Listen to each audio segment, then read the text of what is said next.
Hey, hello guys, welcome back to Zhejiang Tongli Heavy Machine channel. My name is Richard. So today on my back, you can see this is our 4 meters times 15 meters incineration rotary kilns.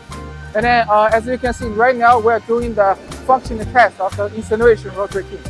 And then regarding the structure, you can see we have the barrels, rotating barrels, and then we have the supporting device. This is a tube-based frictional drive incineration rotary kiln, which means it is not driven by the girth gear and the pinion.